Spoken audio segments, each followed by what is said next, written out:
ថ្ងៃនេះបង្ហាញបងតាក់ទងជាមួយការថតលេខរាយឬក៏លេខ Reverter តាម app ទូរស័ព្ទអញ្ចឹងបងលេងពិបាកទៀតហើយគឺទំនើបមែនតើលើ UV32 បងគ្រាន់តែបើក Bluetooth ហើយបងយកទូរស័ព្ទយើង down app ឈ្មោះ Radio Frequency Program បើក Bluetooth លើទូរស័ព្ទយើងរើស model បាទរើស model ម៉ាស៊ីនហ្នឹងមកបោះក្រុមហ៊ុន Bafeng នៅខាងលើហ្នឹងហើយអូសមកខាងក្រោមមកឃើញហើយ UV32 Pro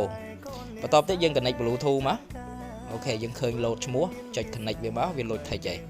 ជោគជ័យអញ្ចឹងជំហានទី1អត់មានអីទេដូចយើង read write កុំព្យូទ័រអញ្ចឹងគឺ read យកតន័យអញ្ចឹងបងចុច read ហើយរងចាំឲ្យគ្រប់ភាគរយវាយើងអាចកែតន័យបានហើយអញ្ចឹងនៅក្នុង app នេះគឺដូចក្នុងកុំព្យូទ័របេះបិទអញ្ចឹងបើសិនជាបងធ្លាប់កែក្នុងកុំព្យូទ័រមិនគឺនៅក្នុងទូរស័ព្ទដូចគ្នាអញ្ចឹងមានកន្លែងដាក់លេខផ្សាយលេខទទួលកែឈ្មោះដាក់កូដ TPL DPL DPL invert មានកន្លែងកែ scan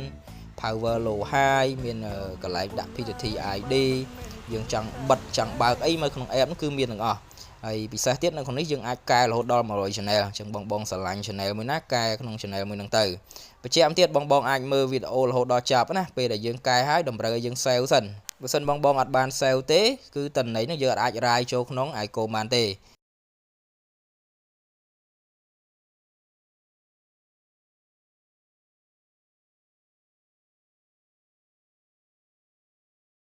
ចឹងពេលដែលយើងកែលេខរួចរាល់យើងអាច save ចុចប៊ូតុងក្រហមហ្នឹងមកហើយយើងអាចវាយឈ្មោះថ្មីក៏បានឬក៏យើងអាច save ជាន់ទៅលើអា file ចាស់យើងក៏បានណា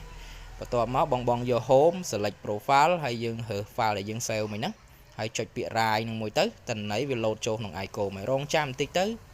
icon យើង load restart មួយមានន័យថាយើង write បានជោគជ័យហើយ